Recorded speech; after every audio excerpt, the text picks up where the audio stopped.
Selamat pagi Bapak Ibu sudah dikasih Tuhan. Salam. Ya, kami percaya pagi hari ini oleh kasih dan kemurahan Tuhan, oleh kebaikannya kita dipertemukan saat ini. Dan bukan karena kebetulan, itu karena satu rancangan Tuhan buat saudara dan saya. Di akhir-akhir ini, di mana Bapak memberikan kemenangan bagi saudara saya. Saya percaya kerinduan saudara dan saya boleh menyenangkan hati Tuhan saat ini. Dan salam dan selamat pagi juga bagi jemaat yang terkasih di Purworejo yang mengikuti ibadah lewat online, ya, lewat streaming pagi hari. Kami percaya Tuhan akan menyertai dimanapun Bapak yang berada, karena kami percaya kesungguhan dan kerinduan saudara sama dengan kerinduan kita yang hadir di sini. Mari kita berdoa sebentar. Bapa di surga, puji syukur dan terima kasih Tuhan oleh karena kemurahan dan kebaikan-Mu. Pagi hari ini Tuhan Kau pertemukan kami kembali dengan nafas yang begitu sehat. Kami boleh memuji, menyenangkan hati Engkau, dan kerinduan kami bersama belajar mengerti akan kebenaran firman-Mu. Karena kami percaya Bapa, kami di sini adalah orang-orang pilihan yang Engkau benarkan Tuhan, orang-orang pilihan yang telah mendapatkan perjanjian kekal di dalam Yesus. Oleh sebab itu kami mau siap memuji, menyembah dan menyenangkan hati Engkau. Dalam nama Yesus kita bersama-sama katakan amin. Mari kita siapkan hati kita. Kita mau menyembah, menyenangkan hati Tuhan, sebab Dia, Yesus yang layak dipuji. Dia Yesus yang memulihkan hidup saudara dan saya. Yesus yang memberikan satu jaminan kemenangan bagi saudara saya. Amin.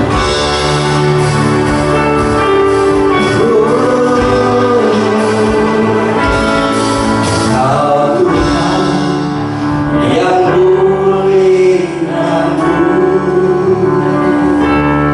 Kau Yesus yang sembuh.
Ibadah kita pagi hari ini jadi oleh pertolongan di dalam nama Tuhan, Allah kita Khalik langit dan bumi, Allah kita yang setia, Allah yang tiada pernah meninggalkan perbuatan tangannya. Terimalah salam dari Tuhan, rahmat dari Allah Bapa, kasih sayang dan kasih karunia Tuhan Yesus Kristus. Amin. Silakan duduk Bapak yang dikasih Tuhan. Nah, ini sudah penuh ya jemaat di sini, di rumah juga. Saya akan sapa sekali lagi ya. Salam. Yes. Sehat Bapak yang dikasih Tuhan. Di rumah juga ya. Ada sukacita pagi hari ini? Karena kemurahan dan anugerah Tuhan tentunya ya. Saya percaya bahwa akhir-akhir ini kita harus selalu mendekatkan diri kepada Tuhan. Karena hanya kesukacitaan itu didapat di dalam Tuhan. Ketika kita berbeban apapun, kalau kita mendekatkan diri, di situ ada sukacita. Amin. Baik, kita akan sukacita. Perisai itu cuma dalam perisai saudara saya. Tidak dekat di dalam Tuhan itu aman saudara ya. Dia menjadikan sukacita yang luar biasa bagi saudara saya. Amin.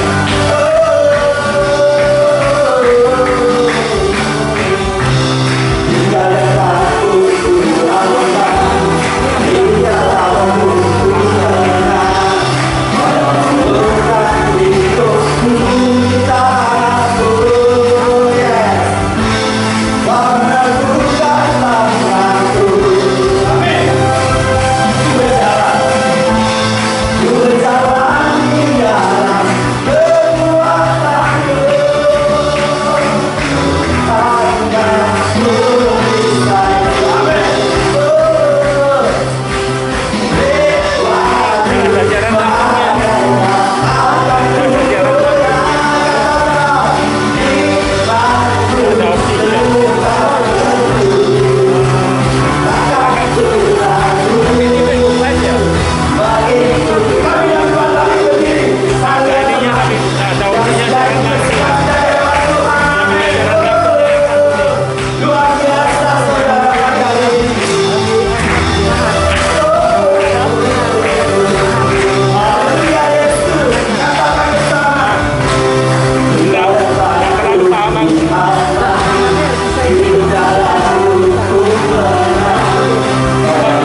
kita berlindung di dalam Tuhan. Amin ya. Saya percaya akhir-akhir ini memang tidak mudah kita menghadapi berbagai macam kehidupan, tapi satu poin yang kita pegang teguh, kita duduk diam di dalam hadirat Tuhan, itu sudah menyenangkan buat kita. Amin. Saudara yang kasih Tuhan, saya percaya saat ini apapun yang saudara hadapi, biar kita mau tetap tinggal diam di dalam Tuhan. Kita mau dipulihkan oleh Tuhan, saudara, akhir-akhir ini. Biarlah iman kita seperti Nabi Ayub, saudara. Walaupun di dalam keadaan sampai di titik nol pun, dia mau tetap mengharapkan Tuhan, dan iman dia tetap kepada Yesus. Begitu juga saudara saya, ketika kita berhadapan dengan satu masalah yang tidak mudah, saudara, apapun itu, saya percaya di akhir-akhir ini pasti banyak permasalahan yang saudara hadapi, dan saya tentunya, baik rumah tangga, ekonomi, pekerjaan, banyak yang di PHK. Kami percaya kalau kita mau menyerahkan hidup kita kepada Tuhan, Tuhan akan memulihkan hidup saudara saya. Amin. Ya, pada hari ini kita akan menyiapkan iman kita kepada Tuhan, sebab melalui kuasa firman saja saudara dan saya bisa dipulihkan, bisa dibangkitkan, dan bisa dimenangkan. Karena firman Tuhan itu ya dan amin. Apapun yang terjadi itu Tuhan pasti memulihkan. Ada satu rancangan yang luar biasa buat saudara saya ketika kita mendengarkan firman Tuhan, bahkan melakukan kebenaran firman Tuhan. Amin. Mari kita akan pujikan kuasa firman Tuhan memulihkan hidup saudara dan saya. Baik saudara, maaf sebelum kita pujian firman Tuhan, saya akan bacakan warta ya. Luar biasa. Warta Jemaat Minggu 6 Desember 2020, petugas ibadah raya minggu depan, Minggu pagi tanggal 13 Desember jam 7 WA Ibu Maria, singer Ibu Yanto dan Ibu Rina. Penyambut jemaat Bapak Ibu Amos, LCD Ibu Anita. Firman Tuhan oleh Pendeta Dedi Lumempau. Tema ratapan kau ubah menjadi tarian. Luar biasa. Dan petugas ibadah sore, WL-nya Bapak Wawan, singer Ibu Yani, dan juga Bapak Suteja. Penyambut jemaat Bapak Sartono dan juga Bapak Nasa, LCD Bapak Lukito. Firman Tuhan Pendeta Didi Wahyudi. Tema ratapanku telah kau ubah menjadi tarian ya. Ucapan selamat kami atas nama majelis dan jemaat Dia Purworejo mengucapkan selamat atas pernikahan Hansen, putra dari Bapak Ibu Amos, dan Helen, putri dari Bapak almarhum Rizkianto, yang telah dilaksanakan pada hari Sabtu kemarin tanggal 28 November 2020 di Yogyakarta. Kiranya Tuhan memberkati dan menyertai rumah tangga yang baru. Ibadah Natal tahun ini kita tidak mengadakan perayaan Natal, namun hanya ibadah Natal pada tanggal 25 Desember 2020. Hal ini dikarenakan kita masih menghindari kerumunan yang melibatkan orang banyak sesuai dengan anjuran pemerintah. Dalam ibadah Natal, gereja akan memberikan bingkisan Natal kepada jemaat. Untuk itu mulai minggu depan jemaat diberi kesempatan untuk memberikan persembahan Natalnya. Amplop persembahan Natal disediakan di atas kotak persembahan. Tuhan Yesus memberkati. Happy birthday. Happy birthday pada Ibu Dewi KS tanggal 30 November, Ibu Hana Novita 30 November, anak Hosea Arkuleta 2 Desember, Bapak Didi Sugiarto 3 Desember, Pepi anak dari Ibu Suwondo 5 Desember. Kiranya Tuhan Yesus memberkati dengan panjang umur, kesehatan, dan kekuatan serta berkat yang melimpah. Amin. Mari kita akan siapkan hati kita kepada Tuhan, dan kita mempercayai setiap firman yang akan disampaikan oleh hamba-Nya, dan kami percaya itu Tuhan. Amin. Karena kuasa firman-Mu yang memulihkan hidup saya dan saudara. Haleluya. Haleluya. Yesus, terima kasih. Kita akan pujikan ini dengan iman saudara.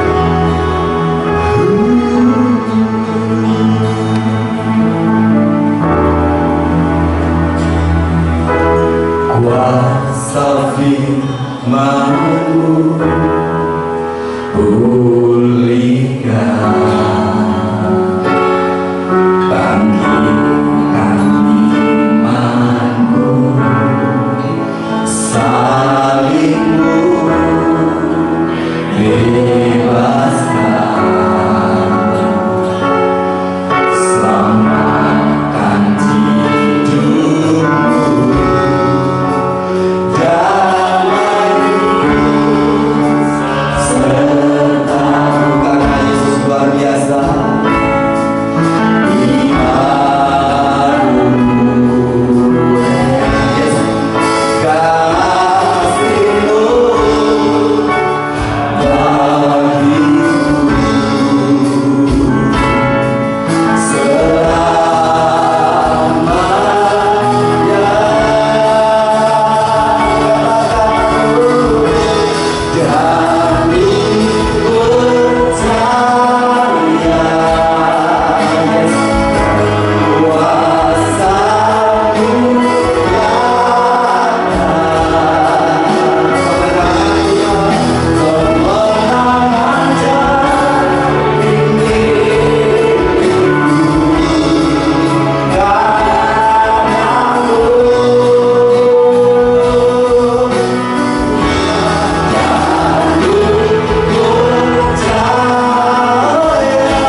bersama-sama pada pagi hari ini, bahwa pemulihan itu bagian kami yang mengerjakan dalam hidup ini, dan kemenangan itu menjadi bagian kami, bukan dengan kuat kami, bukan dengan gagah kami, tapi oleh karena kuasa Roh Kudus yang berkarya dan bekerja, sehingga membuat kami bisa menang menghadapi setiap tantangan, menghadapi setiap rintangan, menghadapi setiap pergumulan. Kami percaya dengan kehadiran Tuhan dalam kehidupan kami, kami menjadi orang-orang yang menang menghadapi setiap tantangan yang ada.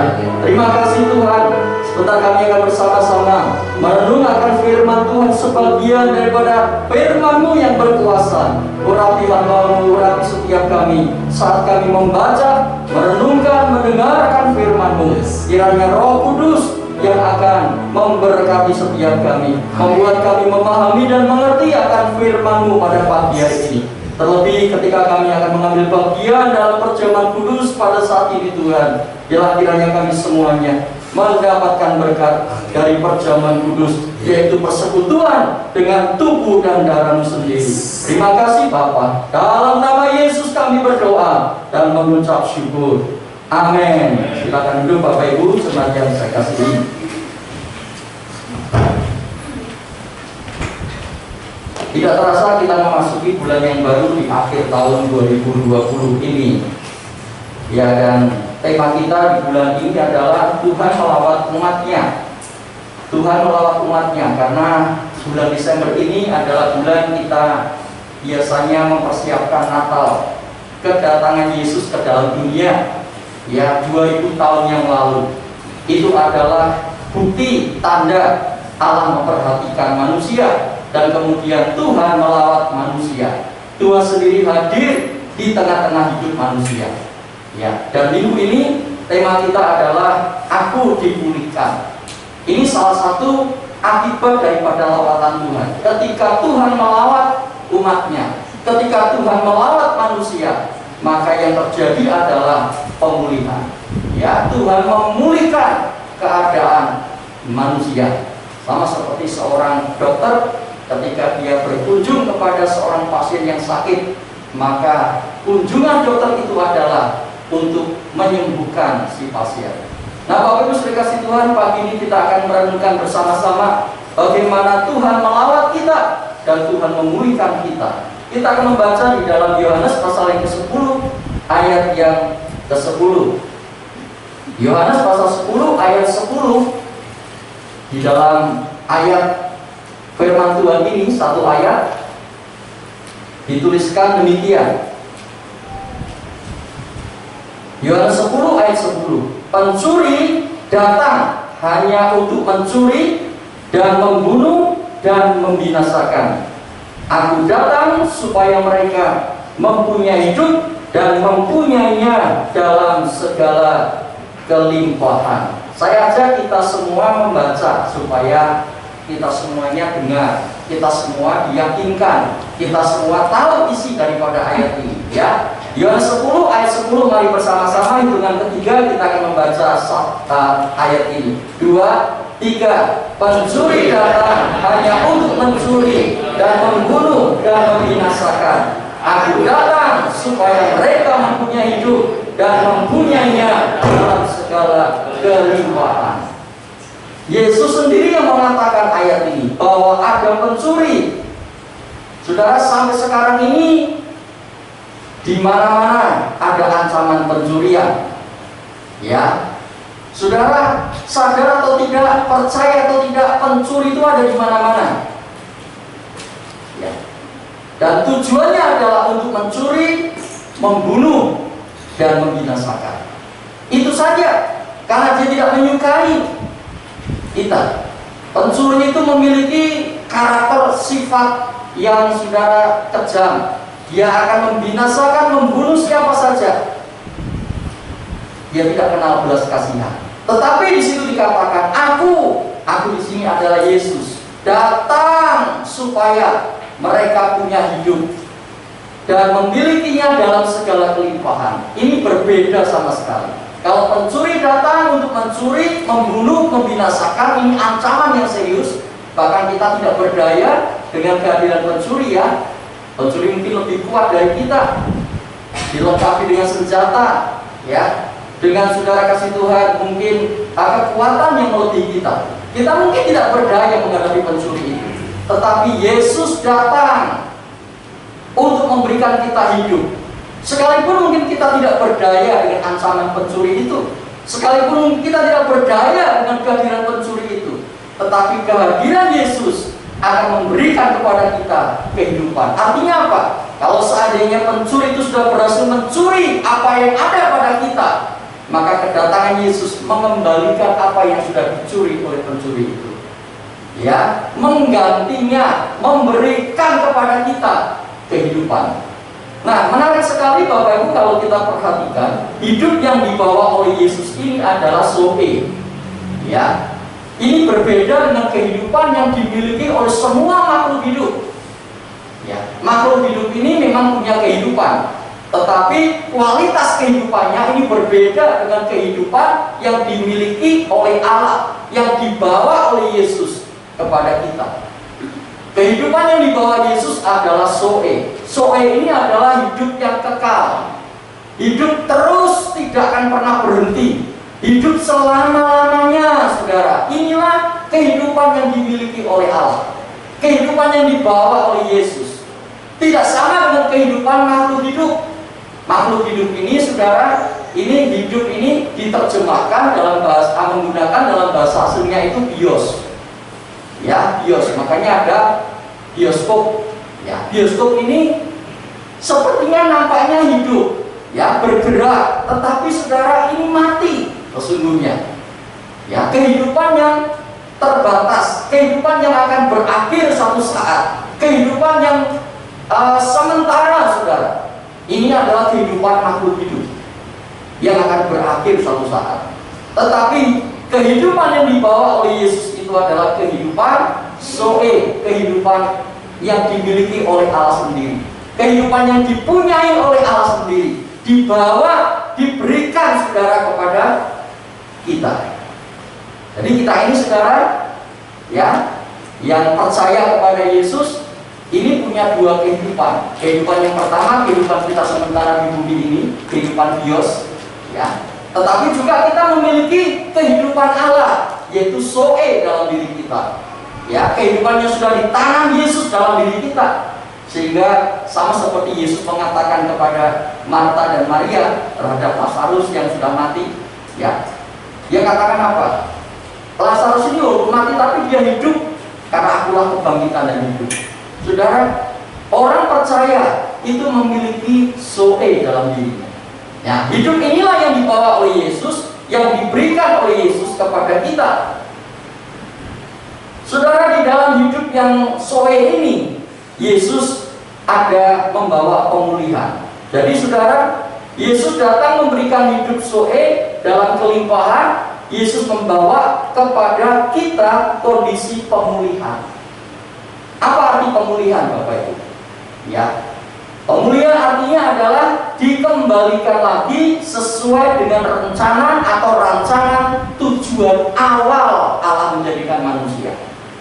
Ya, jadi dipulihkan di sini, saudara, adalah dikembalikan lagi kepada kondisi seperti awalnya sebelum orang itu mengalami sesuatu, mungkin sakit, mungkin kehancuran, ya, mungkin kerusakan, saudara. Nah, pemulihan ini, saudara, adalah mengembalikan lagi. Orang yang dipulihkan adalah orang yang dikembalikan lagi, saudara. Ya, seperti rancangan awal, rancangan semula.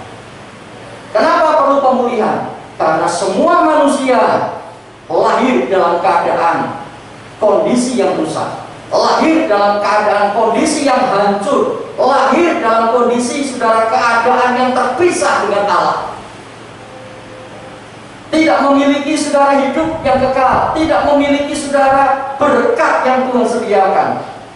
Ini kondisi manusia. Itu sebabnya Tuhan perlu memulihkan kembali keadaan manusia, supaya rancangan awal Allah dalam hidup manusia, supaya manusia hidup dalam hidup yang kekal, supaya manusia hidup menikmati berkat Tuhan, supaya manusia menikmati damai sejahtera, sukacita, saudara. Ya, ini tujuan Tuhan datang untuk memulihkan, saudara. Nah, Bapak Ibu kasih Tuhan, kita melihat bahwa kunci daripada pemulihan, baik pemulihan dalam kehidupan manusia ini, saudara, itu ada kuncinya adalah pemulihan hubungan. Jadi sebelum dipulihkan semuanya, ya, dikembalikan lagi kepada rancangan awal, Tuhan perlu memulihkan dulu. Karena ini yang paling penting, karena ini yang paling mendasar, saudara. Apa itu? Pemulihan hubungan. Ya, pemulihan hubungan ini, saudara, ini adalah mengawali pemulihan segala sesuatu. Kalau hubungannya tidak baik, hubungannya rusak, maka tidak akan pernah terjadi pemulihan. Bapak Ibu, ya. Itu sebabnya awal daripada pemulihan segala sesuatu yang Allah ingin kerjakan dimulai daripada pemulihan hubungan. Ya. Nah, manusia ini adalah makhluk sosial. Manusia ini adalah makhluk, saudara, yang satu-satunya yang diciptakan Tuhan yang bisa berinteraksi dengan yang lain, yang bisa mengenali diri sendiri. Itu hanya manusia. Makhluk yang lain, saudara, sekalipun mungkin bisa dilatih jadi pinter. Anjing dilatih jadi pinter bisa, monyet dilatih jadi pinter bisa, kucing dilatih jadi pinter bisa. Tetapi mereka semua tidak bisa mengenali dirinya sendiri. Ya, kita tidak pernah melihat anjing ketemu dengan anjing lalu kenalan dan ngomong, saya namanya Dogi.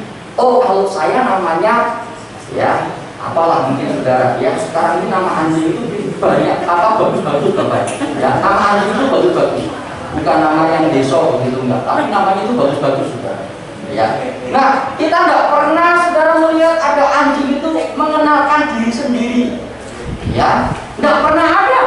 Ya, mungkin kita bisa kasih dia nama. Lah, karena kebiasaan kita memanggil dia dengan nama itu, lama-lama dia tahu, oh, kalau saya dengar nama ini, ya, itu saya. Ya, itu karena kebiasaan. Tetapi mereka tidak pernah memiliki kesadaran tentang diri sendiri. Siapa saya? Kenapa saya ada? Saya ini anaknya siapa? Ya, tujuan hidup saya apa? Ya, tidak pernah, saudara, makhluk selain manusia ya itu bisa mengenali dirinya sendiri selain manusia. Ya, dan manusia juga bisa mengenal Tuhan, saudara. Kesadaran tentang adanya Tuhan itu bisa diberitahukan kepada manusia. Mungkin ada orang mengatakan, Pak, orang ateis itu tidak kenal Tuhan. Oke, mereka mungkin tidak mengakui adanya Tuhan, tetapi dalam hati kecil mereka mengakui ada sesuatu kuasa yang lebih besar dari dirinya sendiri. Ya, mungkin tidak menyebutnya sebagai Tuhan, tetapi ada kesadaran, ada sesuatu kuasa yang lebih besar dari dirinya sendiri. Dan itulah hanya manusia. Lalu manusia juga punya kesadaran pentingnya bersosialisasi, ketemu dengan orang lain, ya, bekerja sama, memperhatikan orang lain. Kalau ada yang sakit ditolong, kalau ada yang susah ditolong. Ini hanya manusia, saudara. Nah, itu sebabnya, saudara, pemulihan segala sesuatu, ya, pemulihan segala sesuatu itu harus dimulai daripada pemulihan hubungan dulu. Karena hubungan inilah yang merusakkan semuanya, saudara. Hubungan dengan Tuhan perlu dipulihkan. Ya, ini yang pertama. Nah, yang bisa memulihkan hubungan kita dengan Tuhan bukan kita. Karena kecenderungan manusia itu jahat, kecenderungan manusia itu tidak baik, kecenderungan manusia itu selalu, keinginannya itu selalu hal-hal yang buruk, saudara. Itu kecenderungan manusia. Jadi manusia atas inisiatifnya sendiri tidak bisa memulihkan hubungannya dengan Tuhan, tidak bisa. Ya, lalu bagaimana hubungan kita dengan Tuhan bisa pulih? Itu hanya bisa dikerjakan oleh Tuhan sendiri. Tuhan sendiri yang memulihkan hubungannya dengan manusia. Ya, sama seperti seorang sakit. Orang sakit ini, saudara, nggak bisa mengobati dirinya sendiri ketika dia tergeletak di atas ranjang rumah sakit. Yang bisa memulihkan keadaannya adalah dokter yang tahu penyakitnya, yang sehat, yang bisa mengobati dirinya. Dokter punya kemampuan untuk memulihkan orang yang sakit ini. Demikian juga kita orang berdosa tidak punya kemampuan untuk memulihkan hubungan kita dengan Tuhan. Mungkin kita berkata apa? Orang yang beragama, orang yang punya agama, orang yang menjaga ketat, melakukan semua aturan-aturan agama, itu kan orang itu menunjukkan orang itu sudah memiliki hubungan yang baik dengan Tuhan. Siapa bilang Bapak Ibu? Pengenalan agama tidak menjadi alat untuk bisa memulihkan hubungan dengan Tuhan. Tidak bisa Bapak Ibu. Ya. Karena itu agama hanya diperlukan sebatas orang bisa memahami, tetapi hubungan dengan Tuhan tidak bisa dipulihkan lewat agama. Tidak bisa Bapak Ibu. Karena ini hubungan. Maka yang bisa memulihkan adalah Tuhan sendiri, ya, yang memulihkan keadaan seseorang, bukan pengetahuan agamanya. Seperti seorang Nikodemus yang ketemu dengan Yesus, dia seorang pemimpin agama Yahudi yang datang kepada Yesus pada waktu malam. Kenapa seorang pemimpin agama Yahudi perlu datang kepada Yesus? Karena dia sendiri tidak yakin kalau dirinya ini bisa berkenan di hadapan Allah, sekalipun dia pemimpin agama Yahudi, sekalipun dia orang Farisi, tapi dia tidak punya keyakinan apakah pemahaman agama saya ini, pengetahuan agama yang saya miliki ini bisa membawa saya sampai kepada Tuhan. Akhirnya kemudian Nikodemus berbicara, dia bertanya kepada Yesus, bagaimana seseorang bisa melihat atau bisa masuk ke dalam kerajaan Allah? Yesus mengatakan, orang bisa masuk dalam kerajaan Allah kalau dia dilahirkan kembali. Ya, dia dilahirkan kembali. Siapa yang bisa melahirkan seseorang kembali? Bukan kemampuan kita. Saudara lahir bisa dengan kekuatan kita keluar sendiri dari perut ibu kita? Nggak bisa, saudara. Yang melahirkan saudara, yang melahirkan saya ini ibu kita yang punya kemampuan melahirkan kita.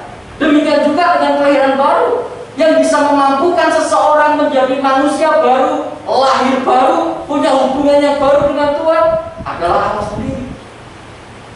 Manusia tidak bisa dengan kekuatannya, dengan kemampuan intelektualnya memulihkan hubungan yang sudah rusak dengan Tuhan. Tidak bisa.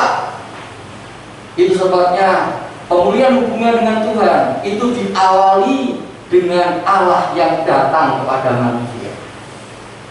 Ya, Tuhan ingin memulihkan hubungan yang sudah rusak ini, saudara, dengan manusia. Caranya gimana?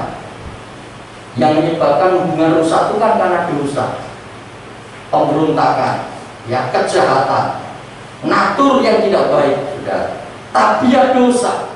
Nah, dosa inilah kemudian saudara yang dibayar oleh Yesus di atas kayu salib. Melalui pengorbanannya kita memiliki pemulihan hubungan dengan Allah. Di dalam Roma pasal 3 ayat 25. Mari kita lihat dulu.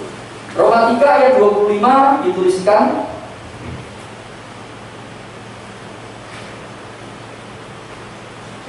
slide-nya nggak bisa dibuka ya Pak? Ya, kita lihat dulu ini ya. Roma 3:25 mengatakan begini. Kristus Yesus telah ditentukan Allah menjadi jalan pendamaian karena iman. Ya, jadi ada jalan damai. Jalan damai ini adalah jalan menuju kepada hubungan dengan Allah. Ya. Nah, siapa yang ditentukan Allah untuk menjadi jalan pendamaian ini? Alkitab mengatakan Kristus Yesus. Terus kemudian dalam darahnya. Lah ini loh, Bapak Ibu. Nanti tidak cukup membahas kenapa harus darah ditumpahkan, kenapa harus lewat darah yang dicurahkan. Hal ini dibuatnya untuk menunjukkan keadilannya, karena ia telah membiarkan dosa-dosa yang telah terjadi dahulu pada masa kesabarannya.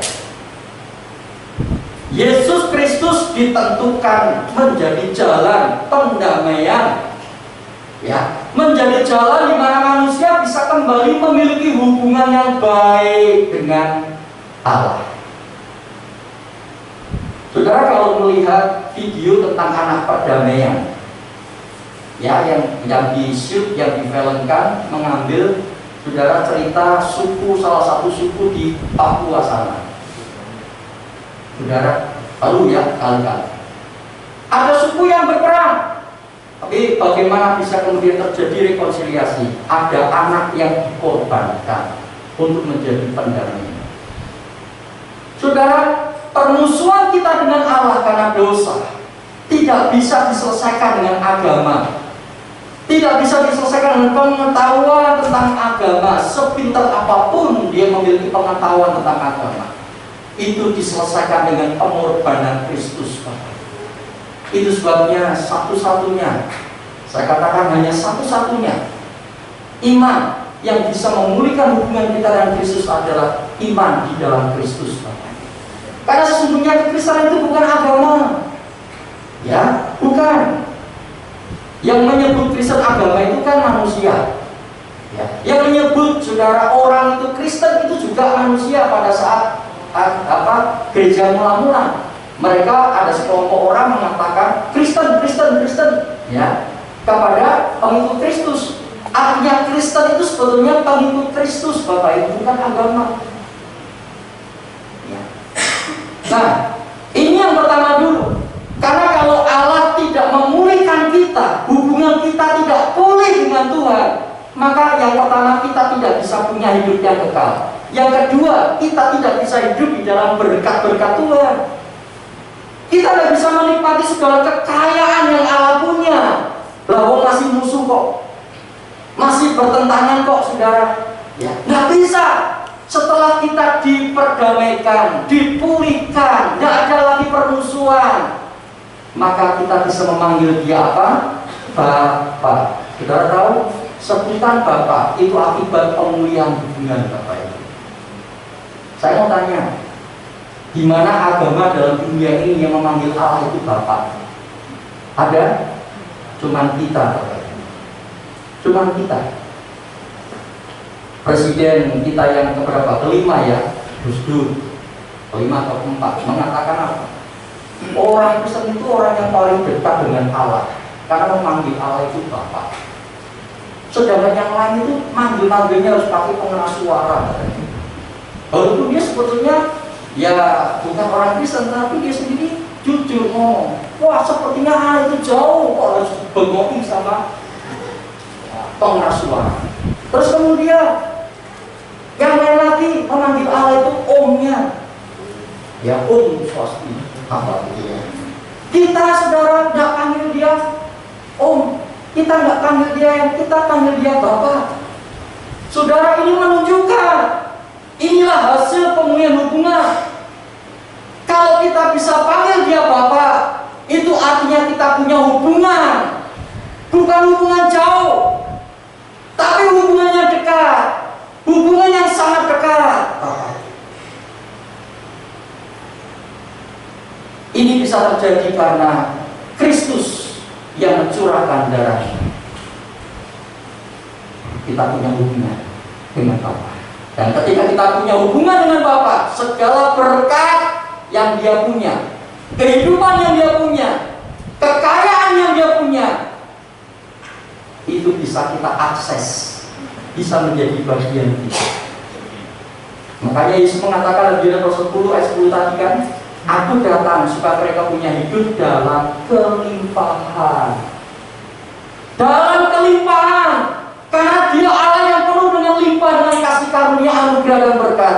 Kita anak-anaknya punya akses memiliki hidup yang berkelimpahan.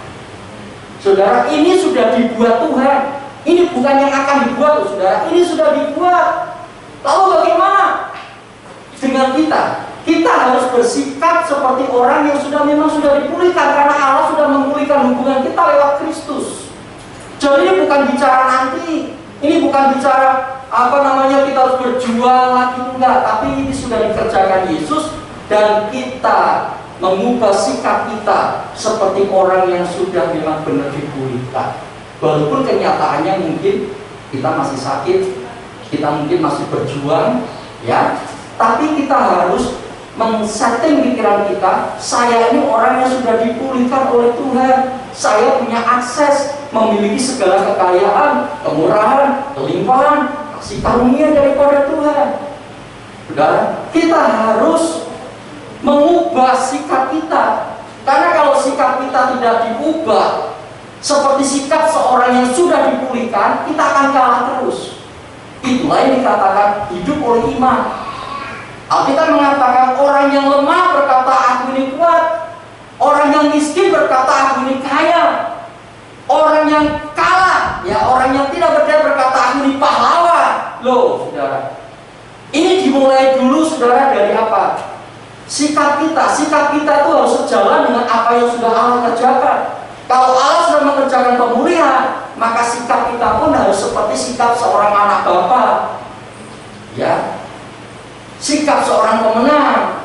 Jangan tunggu masalahnya selesai dulu baru kita mengubah sikap kita. Tidak, tapi sikap kita lah yang mengimani bahwa pemulihan sudah dikerjakan oleh Tuhan, kesembuhan sudah diberikan oleh Tuhan, ya, berkat sudah diberikan oleh Tuhan. Saya hidup sebagai orang yang diberkati. Saya akan hidup sebagai orang yang sudah menang, karena memang pemulihan sudah Allah kerjakan. Saya hidup sebagai orang yang sudah disembuhkan. Itu sebabnya, saudara, Tuhan mengatakan, ya, walaupun kita belum menerima kenyataan, mata kita belum lihat, tapi sikap kita sudah menunjukkan bahwa itu memang yang Tuhan kerjakan bagi kita. Ya. Nah, sikap kita ini penting, Bapak Ibu. Seringkali sikap kita lah yang membuat kita ini tidak menunjukkan tentang apa yang sudah Tuhan kerjakan, pemulihan itu. Jadi sikap itu harus diubah, ya. Bersyukur di tengah-tengah penderitaan. Loh, bersyukur itu kan sikap pemenang, Bapak. Tapi kalau kita mengeluh, kita masih berpikir saya ini orang kalah, masalah saya masih banyak, kenapa saya mesti bersyukur? Nah, ini salahnya di sini. Kalau kita tidak mengambil sikap pemenang, yaitu dengan bersyukur, kita selamanya akan kalah. Itu sebabnya kita perlu mengubah sikap kita dulu. Kalau Allah sudah pulihkan kita, hiduplah sebagai anak Allah, hiduplah sebagai orang yang pemenang, karena memang Allah sudah kerjakan itu. Ya, ini yang pertama, Pak. Yang kedua, pemulihan hubungan dengan diri sendiri. Ya, karena tadi saya katakan hanya satu-satunya manusia yang bisa mengenal tentang Allah. Yang kedua, manusia yang bisa kenal tentang dirinya sendiri. Nah, saudara, pemulihan hubungan dengan diri sendiri ini juga perlu loh, Bapak Ibu. Ya. Kenapa kita perlu pemulihan dengan diri sendiri? Orang yang belum pulih dengan dirinya sendiri, orang itu selalu menganggap dirinya ini buruk. Orang yang selalu menganggap dirinya buruk, rendah dibanding orang lain, orang yang menghakimi diri sendiri, menghukum diri sendiri, menyalahkan terus diri sendiri, bahkan orang yang cenderung mengasihani diri sendiri, ini adalah orang yang belum pulih hubungannya dengan diri sendiri. Ya. Nah, sebagaimana orang yang masih trouble dengan dirinya sendiri, dia akan pakai kacamata seperti dia melihat dirinya sendiri. Kalau dia cenderung menganggap rendah dirinya, maka dia akan memandang orang juga seperti itu. Ini penting, Bapak Ibu. Kenapa? Seringkali kita belum pulih dengan diri kita sendiri. Hubungan dengan diri kita sendiri ini sudah belum pulih sepenuhnya. Kita masih menilai diri kita terlalu rendah. Kita masih menghakimi diri kita sudah seringkali, menyalahkan, bahkan menghukum, tidak bisa memaafkan. Wah, banyak sekali, Bapak Ibu. Ya. Dan kalau ini belum dipulihkan, ini akan menjadi persoalan terus, saudara. Kalau kita datang dengan diri yang belum dipulihkan, kita datang sama Tuhan, maka kita akan melihat Tuhan, kok juga pasti tidak suka dengan diri saya. Karena kita belum pulih dengan diri sendiri. Alkitab menceritakan banyak orang-orang, saudara, yang kemudian dipulihkan Tuhan, dirinya juga dipulihkan oleh Tuhan. Ya, Sakius ini gambaran orang yang sebelum ketemu Yesus, ini orang yang tidak punya pemulihan dengan diri sendiri. Ya, saudara, dia ingin nampak superior di hadapan orang lain dengan cara apa? Dengan cara menghimpun kekayaan, sekalipun kekayaan itu dihimpun dengan cara yang tidak benar. Menimbulkan musuh, menimbulkan permusuhan dengan banyak orang, membuat dia memiliki cap pendosa. Saudara, saudara, dia tidak peduli. Dia puas dengan hartanya. Dia pikir hartanya akan membawa dia bahagia. Dia pikir hartanya akan membawa dia, saudara, naik daun. Orang akan menghargai, ternyata tidak. Ini orang yang belum pulih dengan diri sendiri. Orang itu bersembunyi di balik kekayaan yang dikejarnya. Ya, orang yang belum pulih dengan dirinya sendiri, saudara, akan mencoba mencari popularitas karena dia berpikir kalau saya punya popularitas saya akan dihargai. Saudara, tidak demikian. Orang-orang yang sudah percaya dengan Kristus, dia akan mengenali dirinya sendiri. Allah menerima kita bukan karena kita hebat, sudah punya popularitas, sudah punya nilai yang luar biasa seperti orang dunia. Tidak. Allah menerima kita karena memang Allah lah yang menciptakan kita. Dia tahu betul. Orang tua yang memiliki anak lahir cacat, sekalipun dia cacat, orang tua itu tetap akan berkata, ini anakku. Orang dunia mungkin berkata, apa yang bisa dibuat dengan orang yang cacat seperti itu? Tidak ada nilainya. Ya, direndahkan. Tapi itu tidak bagi orang tua. Nah, orang yang cacat yang diterima oleh orang tuanya, dia akan bertumbuh berkembang menjadi orang yang kuat dan kokoh sekalipun dia punya kekurangan secara fisik. Saudara bisa mencari orang-orang yang cacat, tapi dia bisa berhasil. Kenapa? Karena orang tuanya menerima apa adanya dan memberi dia semangat, dorongan, kemampuan, sehingga dia bisa bertumbuh secara luar biasa dan dia bisa meraih prestasi yang besar. Kenapa, saudara? Karena dia tahu dirinya sendiri. Walaupun dia tahu saya cacat, tetapi saudara, dia tidak minder dengan kecacatannya. Kenapa dia tidak minder? Karena orang tuanya itu penuh mengasihi dirinya. Ya, orang tuanya penuh menerima dirinya, sehingga dia pede, sehingga dia berani, sehingga dia sudah kasih Tuhan tidak takut. Kenapa? Karena jiwanya tidak rusak, hubungannya dengan diri sendiri tidak cacat, tidak bermasalah. Saudara, selama orang belum dipulihkan dirinya, maka di mana dia berada akan selalu ada masalah. Itu sebabnya kita perlu pulih dengan diri sendiri. Pertanyaannya, Pak, bagaimana saya bisa pulih dengan diri sendiri? Jangan dengar kata orang, jangan dengar kata dunia, tapi dengar apa yang Tuhan katakan tentang diri saudara. Ini kuncinya. Apa yang Tuhan katakan tentang dirimu itu yang benar, bukan apa yang dikatakan dunia tentang dirimu, bukan apa yang dikatakan orang lain tentang dirimu. Wah, orang lain ngomong dengan diri saya itu jumlahnya 100 Pak, 1000 Pak. Jangan percaya apa yang dikatakan orang, tapi percaya apa yang dikatakan Tuhan tentang kita.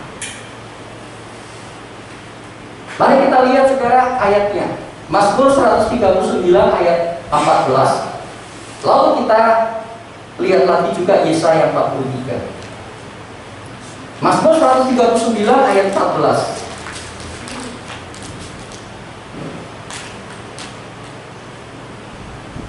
Aku bersyukur kepadamu oleh karena kejadianku dahsyat dan ajaib.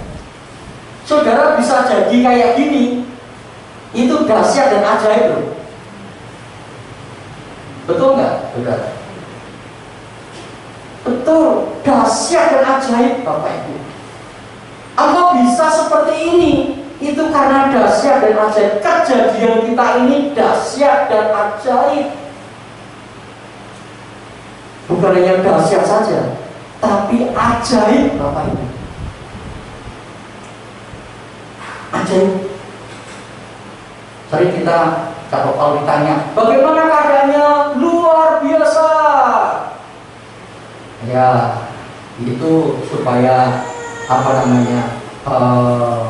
menunjukkan kita ini ya memberikan respon. Tapi punyakah kita kesadaran bahwa kita ketika menatap diri kita di hadapan cermin, kita bisa katakan saya dahsyat dan ajaib. Bukan saya yang ngomong, tapi firman Tuhan yang katakan. Kenapa dahsyat dan ajaib? Ajaib apa yang kau buat dan jiwaku benar-benar menyadarinya. Kalau saudara baca 139 Mazmur pasal 9, saudara akan temukan alasannya dahsyat dan ajaib. Kenapa? Setiap hari, sebetulnya bagi Tuhan itu tidak ada hari, Bapak, karena Tuhan itu di luar matahari. Ya, dia tidak bisa dikurung dengan seperti manusia yang dibatasi 24 jam. Tapi ini bahasa manusia. Daud mengatakan apa? Setiap hari engkau catat apa yang terjadi, apa yang kau buat. Setiap hari itu Tuhan punya agenda dalam menenun diri kita. Ya, itu setiap hari sampai 9 bulan 10 hari kita ada. Saya kadang sedih, saudara, ada orang yang menghargai, menilai nyawa manusia hanya karena harta.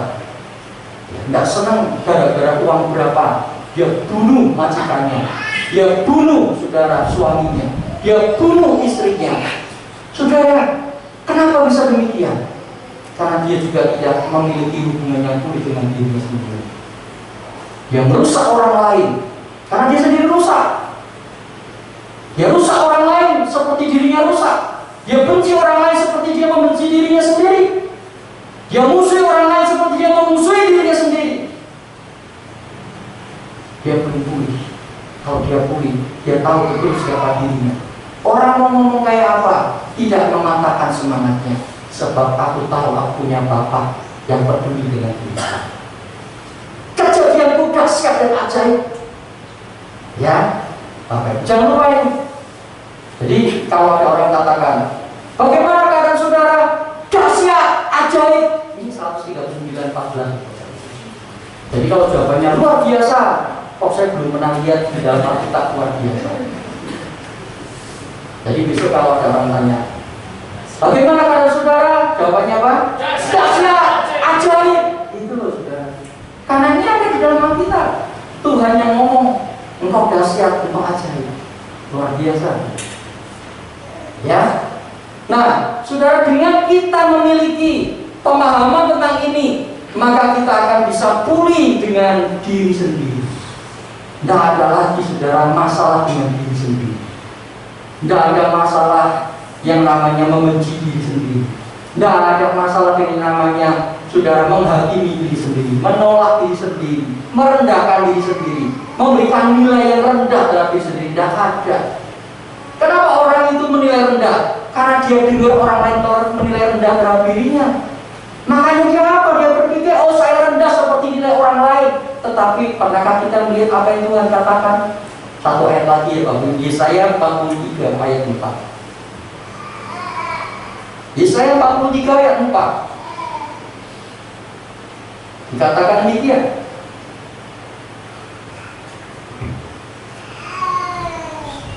Oleh karena engkau berharga di mataku. Saudara, Tuhan ngomong, engkau berharga di mata Tuhan.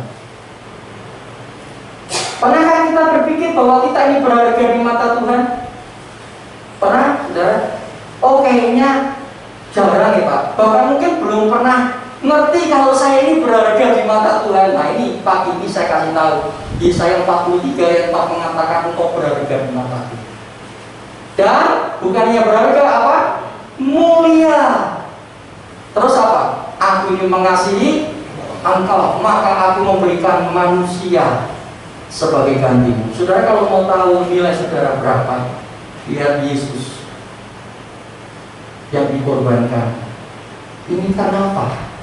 Karena kita berharga di mata Allah, maka Dia berikan Yesus bagi kita sebagai ganti.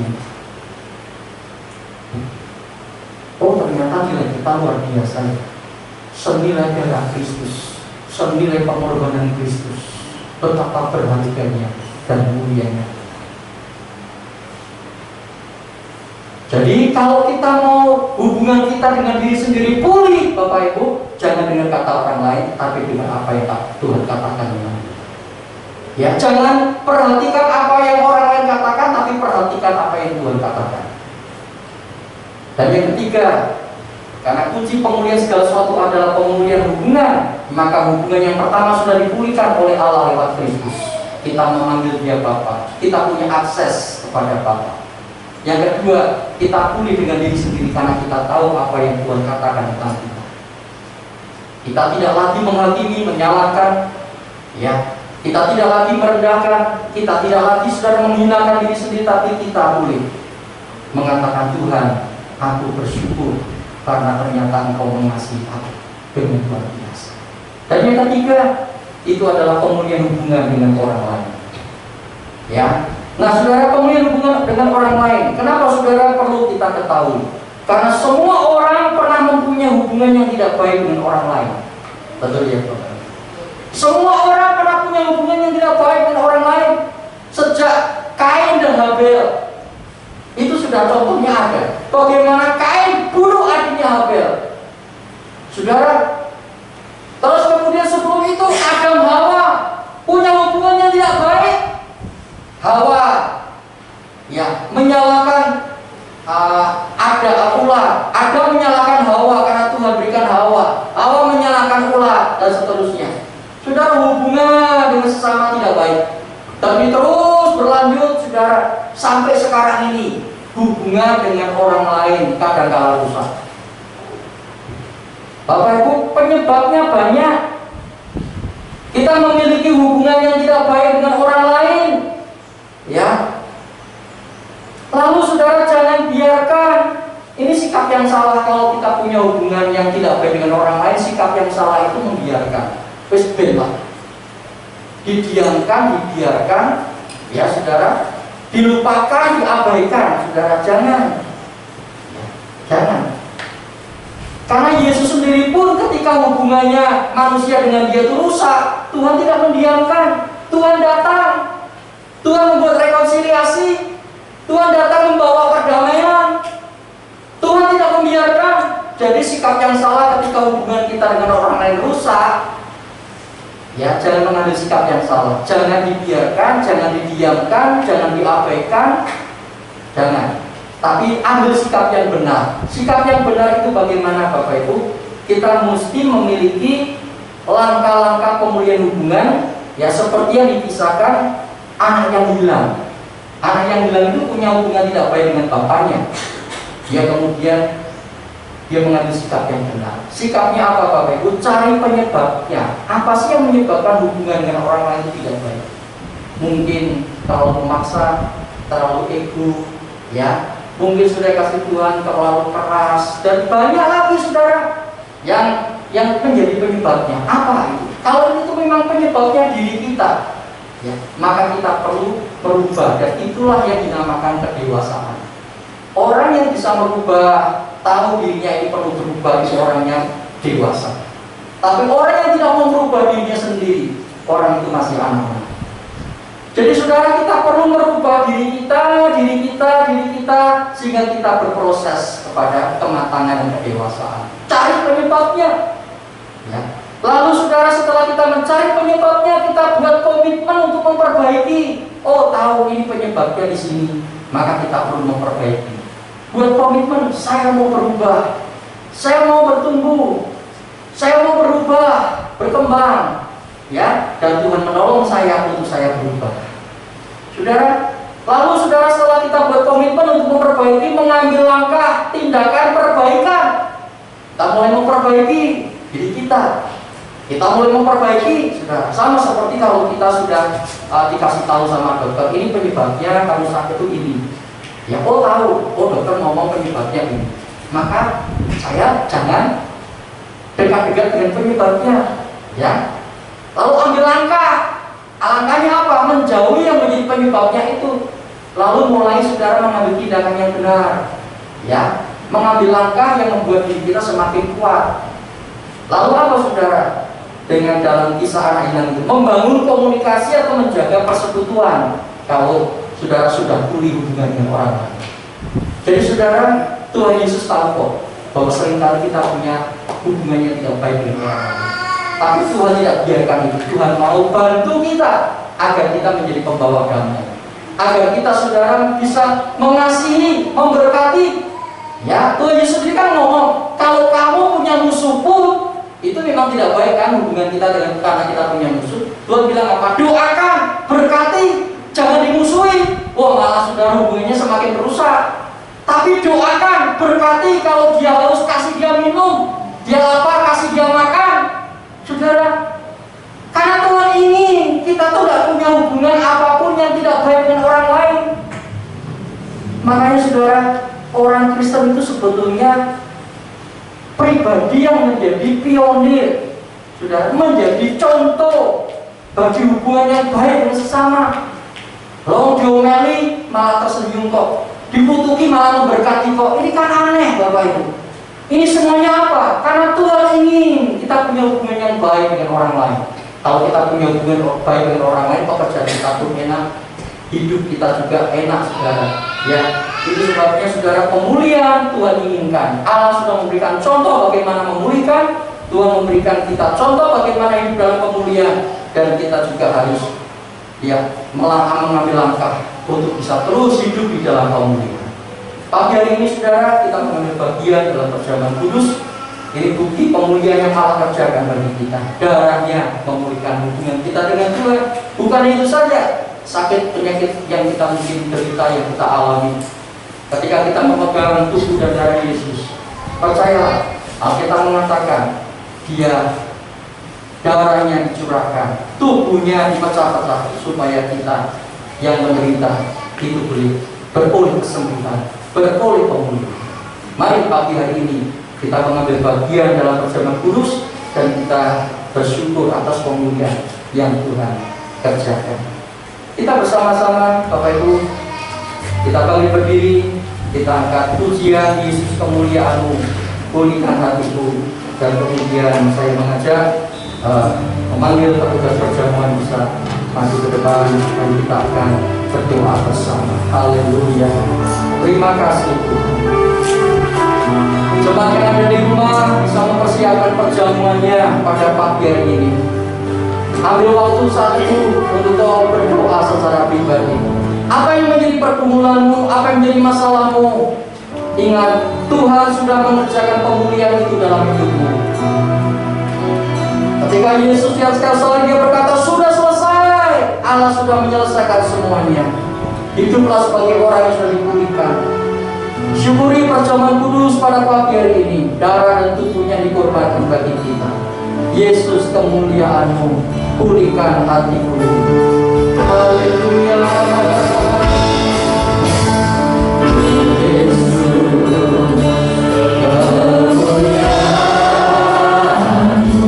Pulihkan hatiku.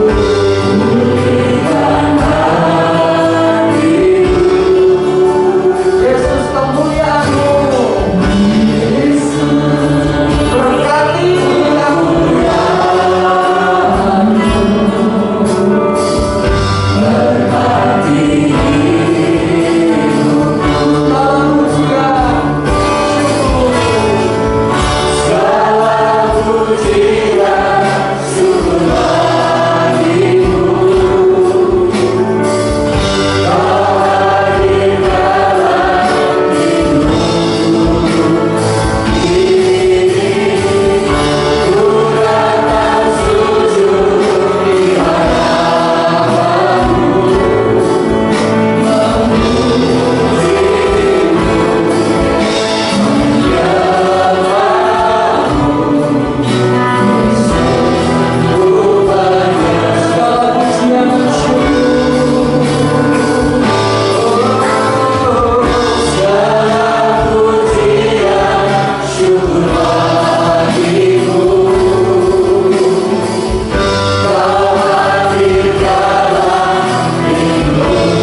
bahwa sikap kita sebagai orang yang sudah dipulihkan oleh Tuhan.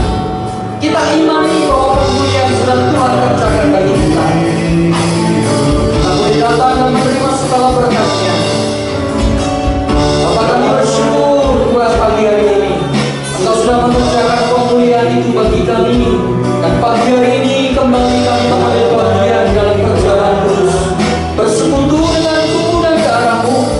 Saat ini Tuhan, biar kami boleh mendapatkan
mengatakan, sebab apa yang telah kuteruskan kepadamu telah aku terima dari Tuhan, yaitu bahwa Tuhan Yesus pada malam waktu Ia diserahkan mengambil roti, dan sesudah itu Ia mengucap syukur atasnya.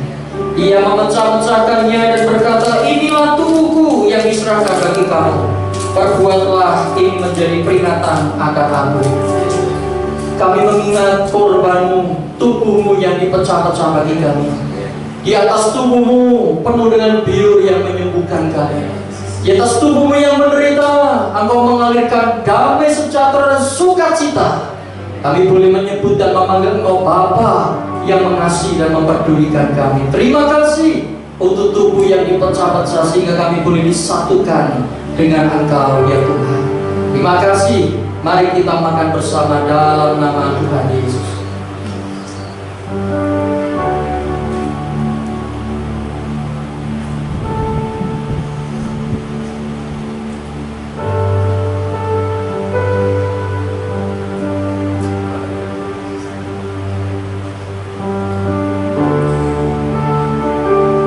Mari sekarang angkat cawan di tangan kita. Firman Tuhan mengatakan demikian juga, Ia mengambil cawan sesudah makan lalu berkata, cawan ini adalah perjanjian baru yang dimeteraikan oleh darahku. Perbuatlah setiap kali kamu meminumnya menjadi peringatan akan aku.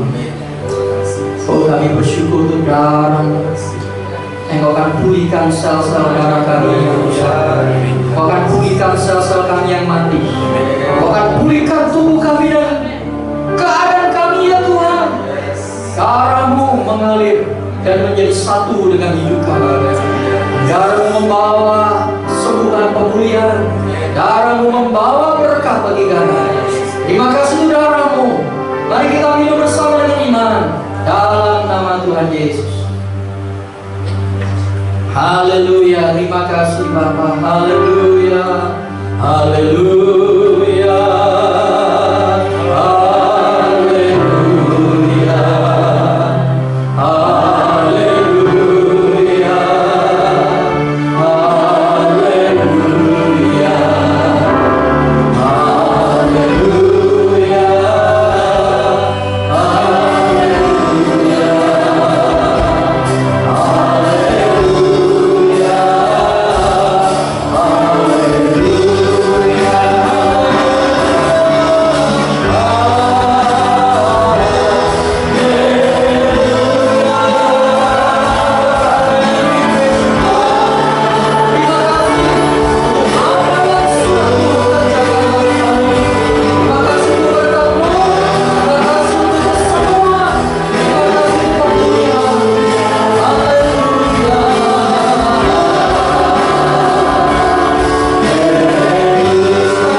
hubungan kami dipulihkan.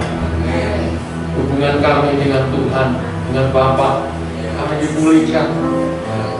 Kami menjadi anak-anak-Mu Tuhan, waris kerajaan surga. Hubungan kami dengan diri kami sendiri dipulihkan. Inilah modal utama untuk kami menikmati segala berkat yang Kusediakan Tuhan saat hubungan kami dipulihkan dengan Tuhan dan dengan diri kami. Dan akhirnya kami juga hubungan kami dengan sesama pun dipulihkan. Terima kasih buat karya-Mu Tuhan, yang hari ini kami peringati kembali dalam perjamuan kudus. Roti dan anggur yang adalah darah dan tubuh-Mu menyatu dalam kami. Engkau bergerak di dalam kami Tuhan, membimbing kami oleh kebenaran firman-Mu dan Roh-Mu, sehingga kami melangkah di dalam rancangan-rancangan-Mu yang ajaib, yang mulia. Terima kasih Tuhan.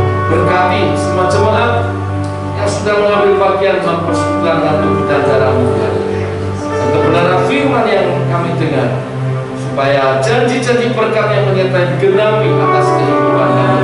Yang sakit peroleh kesembuhan, ada kekuatan pertolongan yang daripada Tuhan, tuntunan firman-Nya dan pernyataan kuasa Roh Kudus-Nya hari demi sehari dalam setiap langkah kami. Terima kasih, kami percaya dan kami menerima berkat-Mu itu. Kesempatan yang baik, kami juga berdoa untuk kekasih-kekasih-Mu Tuhan yang berulang tahun dalam minggu-minggu ini. Kami berdoa untuk Ibu Dewi KS, kami berdoa untuk Ibu Hana Novita, kami berdoa untuk Ananda Hosea, kami berdoa untuk Bapak Didi Sugiharto, kami berdoa untuk anak Pepi, anak Ibu Suhoto. Kami menyerahkan dalam tangan Tuhan. Berkati mereka dengan panjang umur, kesehatan, dan kekuatan, serta berkat-berkat Tuhan. Apa yang menjadi cita-cita Tuhan nyatakan. Apa yang menjadi kerinduan Tuhan berkati. Masa depan, rencana-rencana baik pribadi maupun keluarga Tuhan berkati, dan pakai hidup mereka untuk menjadi berkat untuk kemuliaan nama Tuhan. Demikian juga setiap kami Tuhan memberkati.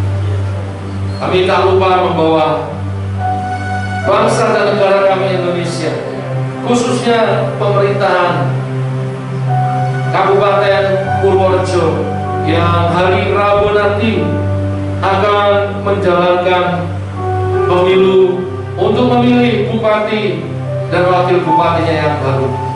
Kami berdoa mohon pertolongan daripada Tuhan supaya proses pemilihan berjalan dengan baik, dijauhkan dari terpapar COVID-19, dijauhkan dari anarkisme, dijauhkan dari kekisruhan, dijauhkan dari kecurangan-kecurangan. Semua berjalan dengan baik. Panitia yang bekerja, Tuhan tolong mengerjakan tugas dan tanggung jawabnya dengan baik. Kami berdoa supaya proses pemilihan yang berjalan dengan dan terpilih bupati dan wakil bupati yang sesuai kehendak Tuhan, yang takut akan Tuhannya, memiliki hati nurani yang baik, dan berpihak kepada rakyat, sehingga Kabupaten Purworejo boleh lebih maju, lebih baik 5 tahun ke depan. Yang terpilih Tuhan beri hati yang besar, tidak jumawa, dan tidak melupakan janji-janji dan kampanyenya. Tuhan bertolong menggenapi program-programnya. Yang tidak terpilih juga beri hati yang besar, mendukung program-program pemerintah yang ada. Kami menyerahkan prosesnya. Juga setiap jemaat yang akan melaksanakan tugas kewajibannya, datang ke TPS dengan protokol kesehatan, melaksanakan tugas kewajiban negara ini. Terima kasih Tuhan. Kami menyerahkan bangsa negara kami, Bapak Presiden Jokowi dan jajaran menterinya, Tuhan juga menolong, sehingga permasalahan-permasalahan khususnya dampak dari pandemi COVID-19 dapat teratasi. Makin baik COVID boleh diredakan, bahkan boleh teratasi dengan baik. Vaksin yang sedang dipersiapkan tepat pada waktunya boleh diberikan kepada masyarakat. Indonesia menjadi lebih baik, sehat, dan diberkati. Mari saudara-saudara arahkan hatimu kepada Tuhan. Kita pulang membawa berkatnya. Berkat sebagai umat Tuhan, umat perjanjiannya yang telah dipulihkan hubungannya dengan Tuhan diri sendiri dan sesama. Maka rahmat dari Allah Bapa, kasih sayang dan kasih karunia Tuhan Yesus Kristus di dalam persekutuan Allah menyertai engkau sekarang sampai selama